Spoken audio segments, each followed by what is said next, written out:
Hi friends, నా పేరు ఆకాష్. మీరు చూస్తున్నారు Telugu tech creator YouTube channel. Friends, ఈ వీడియోలో మీకు ఏంటంటే గూగుల్లో మనం డేటాని స్టోర్ చేస్తే అది సేఫ్ అయినా కాదా అనేది ఈ వీడియోలో చెప్తాను. అండ్ అదేవిధంగా గూగుల్ అనేది ఎంతవరకు సేఫ్, అదేవిధంగా మన డేటాని గూగుల్ వేరే వాళ్ళకి అంటే వేరే కంపెనీస్కి అనేది షేర్ చేస్తుందా చేయదా అనేది అయితే ఈ వీడియోలో అయితే చెప్తాను. ఫ్రెండ్స్, వీడియోని అయితే ఎండ్ వరకు చూడండి. ఇంకా మన ఛానల్ ఎవరైనా సబ్స్క్రైబ్ చేయకపోతే కింద కనబడుతున్న రెడ్ కలర్ సబ్స్క్రైబ్ అని క్లిక్ చేసి పక్కన బెల్ ఐకాన్ యాక్టివేట్ చేసుకోండి. ఫ్రెండ్స్, సెక్యూరిటీ అంటే end to encryption, OTP, password, 2 step verification అది కాదు.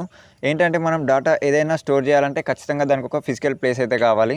ఖచ్చితంగా అదొక ఫిజికల్ ప్లేస్లోనే స్టోర్ అయి ఉంటుంది కాబట్టి ఇప్పుడు మనం గూగుల్ ఫిజికల్ డేటా అనేది ఎక్కడ స్టోర్ చేస్తుందో తెలుసుకుందాం. ఫ్రెండ్స్, ఫస్ట్ మనం మాట్లాడుకుంటే గూగుల్ డేటా సెంటర్స్లో మనకి 6 లేయర్స్ ఆఫ్ ప్రొటెక్షన్ అయితే ఉంటుంది. అంటే మనకి 6 లేయర్స్ సెక్యూరిటీ ప్రొటెక్షన్ అయితే ఉంటుంది. దీంట్లో మనకి ఒక్కొక్క లేయర్లో ఒక్కొక్క ప్రొటెక్షన్ అయితే ఉంటుంది అనమాట. లోపల వెళ్ళడం ఎంత కష్టమో రావడం కూడా అంతే కష్టం అని చెప్పుకోవచ్చు. సెక్యూరిటీ లేయర్ 1 ఫ్రెండ్స్, దీంట్లో మనకి ప్రాపర్టీ అండ్ బౌండరీస్ అయితే ఉంటాయి. అంటే మనకి ప్రాపర్టీ చుట్టూ బౌండరీస్ అయితే ఉంటాయి కదా. ఆ బౌండరీస్కి మనకి ఫెన్సింగ్ అయితే ఉంటుంది. మొత్తం గూగుల్ డేటాబేస్ సెంటర్ ఏదైతే ఉంటుందో దాని చుట్టూరా ఉంటుంది. ఏదైతే ఫెన్సింగ్ ఉంటుందో ఆ ఫెన్సింగ్కి మనకి ఏంటంటే కొన్ని సెన్సార్స్ అయితే అమర్చారు. ఒకవేళ అది ఆటోమేటిక్గా అంటే మనం ఎవరైనా హ్యూమన్స్ అనేది ఆ సెన్సార్ దగ్గర కట్టి ఆటోమేటిక్గా అది బ్లింక్ అవ్వడం కానీ అక్కడ ఉండే కెమెరాస్ అన్నీ కూడా ఎక్కడి నుంచి అయితే ఫ్రీక్వెన్సీ వచ్చిందో ఆ సైడ్ తిరగడం కానీ ఇలాంటివి అయితే ఉంటాయి. నెక్స్ట్ మనకి సెక్యూరిటీ లేయర్ 2 ఫ్రెండ్స్, దీంట్లో ఏంటంటే మనకి సెక్యూర్ పారామీటర్ అయితే ఉంటుంది. ఇక్కడ ఫ్రెండ్స్ మనకి ఏంటంటే మెయిన్ ఎంట్రన్స్ అయితే ఉంటుందని చెప్పుకోవచ్చు. ఫ్రెండ్స్, ఇక్కడ కేవలం ఆఫీసర్స్ మాత్రమే అలౌడ్ అయితే ఉంటుంది. ఈ లేయర్ 2లో ఏంటంటే 24/7 అయితే గార్డ్స్ అయితే ఉంటారు. అదేవిధంగా మనకి ఇంకా దీంట్లో కెమెరాస్ ఏవైతే కెమెరాస్ ఉంటాయో ఇవి మనకి థర్మల్ కెమెరాస్ అని చెప్పుకోవచ్చు.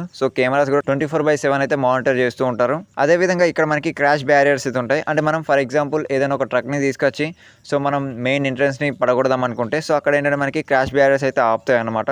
మ్యాక్సిమం ఏంటంటే ఈ ట్రక్స్ని ఆపేంత శక్తి అయితే ఈ బ్యారియర్స్కి అయితే ఉంటుంది. లేయర్ 3 బిల్డింగ్ యాక్సెస్ అని చెప్పుకోవచ్చు. బిల్డింగ్ యాక్సెస్ అంటే ఫ్రెండ్స్ మనకి ఏదైతే మనకి డేటాబేస్ సెంటర్ ఉంటుందో జస్ట్ దాని బిల్డింగ్ యాక్సెస్ మాత్రమే ఉంటుంది.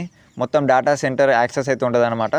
ఫ్రెండ్స్, ఇక్కడ మీరు ఏంటంటే ఫస్ట్ వీళ్ళు ఏంటంటే ఐడి కార్డ్ని వెరిఫై చేస్తారు. తర్వాత వీళ్ళు ఏంటంటే ఐరీస్ని అయితే తీసుకుంటారు. ఐరీస్ ఎందుకంటే ఫ్రెండ్స్ మీకు ఒక్కొక్క హ్యూమన్ బీయింగ్కి ఒక్కొక్క రకమైన ఐరీస్ అయితే ఉంటుంది. ఒకరిది ఇంకొకరితో అయితే మ్యాచ్ అవ్వదు. అందుకని ఎక్కువగా ఈ ఐరీస్ని అయితే స్కాన్ చేస్తూ ఉంటారు. ఐరీస్ కూడా వెరిఫై అయిపోయిన తర్వాత ఆ వ్యక్తి ఎవరైతే ఉంటారో వాళ్ళైతే లోపలికి వెళ్ళిపోతారు. అక్కడ కూడా ఏంటంటే ఫ్రెండ్స్ మనకి డేటా సెంటర్స్లో ఒక్కొక్కరు అయితే వెళ్ళాల్సి ఉంటుంది. వాళ్ళ కార్డ్ని తీసుకొని అందరూ ఒకటేసారి వెళ్ళడం కానీ ఇట్లాంటివి అయితే అక్కడైతే జరగవు. ఒక్కొక్కరు అయితే వెళ్ళాల్సి ఉంటుంది. Layer 4 security operation centre friends, ఇక్కడ ఏంటంటే మీరు ఇంతకుముందు లేయర్ 1, లేయర్ 2, లేయర్ 3 ఉంది కదా. ఈ లేయర్లన్నీ దాటొచ్చారు కదా. అదంతా కూడా ఇక్కడైతే మానిటర్ చేస్తుంటారు. ఫ్రెండ్స్, దీంట్లో ఏంటంటే 24/7 365 డేస్ పర్ ఇయర్ అయితే మానిటర్ చేస్తూ ఉంటారు. ప్రతి సెకండ్ వీళ్ళైతే మానిటర్ చేస్తుంటారు. ఎవరు వచ్చారు, ఎవరు వెళ్ళారు, 24/7 మానిటర్ అయితే చేస్తుంటారు. ఎవరెవరు వచ్చారు, ఎవరెవరు వెళ్ళిపోతున్నారని. Layer 5 data center floor friends, ఇక్కడ ఏంటంటే 1% గూగులర్ మాత్రమే ఇక్కడైతే ఉంటారు. గూగులర్స్ అదేవిధంగా టెక్నీషియన్స్, ఇంజనీర్స్ వీళ్ళు మాత్రమే ఉంటారు.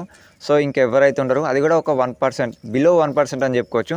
ఫ్రెండ్స్, వాళ్ళు ఏంటంటే ఇక్కడ ఉండే అంటే ఈ సర్వర్స్ని మెయింటైన్ చేయడం కానీ, అప్గ్రేడ్ చేయడం కానీ, లేకపోతే చెడిపోయినవి తీసేసి మళ్ళీ ఇంకా కొత్తవి యాడ్ చేయడం కానీ ఇలాంటివి అయితే వీళ్ళైతే చేస్తూ ఉంటారు. ఫ్రెండ్స్, చాలామందికి ఒక డౌట్ అయితే ఉంటుంది. అంటే మనం డేటా ఏదైతే అక్కడ స్టోర్ చేస్తామో ఆ డేటా అనేది గూగులర్స్కి కానీ అక్కడ ఉండే ఆఫీసర్స్కి కానీ అయితే తెలుస్తుందా, వాళ్ళు యాక్సెస్ చేస్తారా అంటే ఇట్స్ ఇంపాసిబుల్ అని చెప్పుకోవచ్చు. ఎందుకంటే ఫ్రెండ్స్ అది ఎండ్ టు ఎన్క్రిప్టెడ్ అయి ఉంటుంది. అదేవిధంగా అక్కడ వర్క్ చేసే వాళ్ళు ఎవరైతే డేటా సెంటర్స్లో ఉంటారో లోపల మనకి వర్క్ చేస్తూ ఇంజనీర్స్ కానీ మనకి గూగులర్స్ కానీ వాళ్ళు జస్ట్ హార్డ్వేర్ పరంగా మాత్రమే చూసుకుంటారు. సాఫ్ట్వేర్ పరంగా వాళ్ళకి ఏం తెలియదు. హార్డ్వేర్ మాత్రం చేంజ్ చేస్తూ ఉంటారు.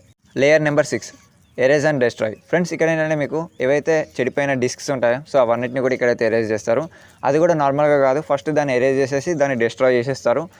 డెస్ట్రాయ్ అనేది మనకి హార్డ్వేర్ పరంగా అంటే మొత్తం తునాతునకలు చేసేస్తారు. ఇక్కడ మీకు స్క్రీన్ మీద కనబడుతుంది చూడండి.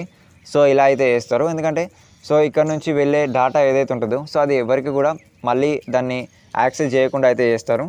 అందుకనే ఫ్రెండ్స్ వీళ్ళది ఇంత సెక్యూర్గా అయితే ఉంటుంది డేటా సెంటర్స్ అనేది. ఫ్రెండ్స్, ఈ 6 లేయర్స్ ఏవైతే ఉన్నాయో దీని లోపలికి రావడం ఎంత కష్టమో వెళ్ళడం కూడా అంతే కష్టం. ఎందుకంటే ఫ్రెండ్స్ ఇక్కడ మనకి ఫుల్లీ మెటల్ డిటెక్షన్స్ అయితే ఉంటాయి. దాన్ని దాటి రావాల్సి ఉంటుంది. ఇట్లాంటివి చాలా ఉంటాయి. అదేవిధంగా మనకి అక్కడ చెక్ చేస్తూ ఉంటారు. మీరు సాఫ్ట్వేర్ పరంగా హార్డ్వేర్ పరంగా చేస్తున్నారా, గూగులరా లేకపోతే ఆఫీసరా, టెక్నీషియనా, ఇవన్నీ కూడా 24/7 చెక్ చేస్తూ ఉంటారు. కాబట్టి ఫ్రెండ్స్ లోపలికి వెళ్ళడం ఎంత కష్టమో రావడం కూడా అంతే కష్టం అని చెప్పుకోవచ్చు. ఫ్రెండ్స్, ఇది ఇవాల్టి వీడియో. ఈ వీడియో మీకు ఎలా అనిపించిందో కింద కామెంట్ సెక్షన్లో కామెంట్ చేయండి. నెక్స్ట్ వీడియో మిస్ కాకుండా ఖచ్చితంగా మన ఛానల్ని సబ్స్క్రైబ్ చేయండి.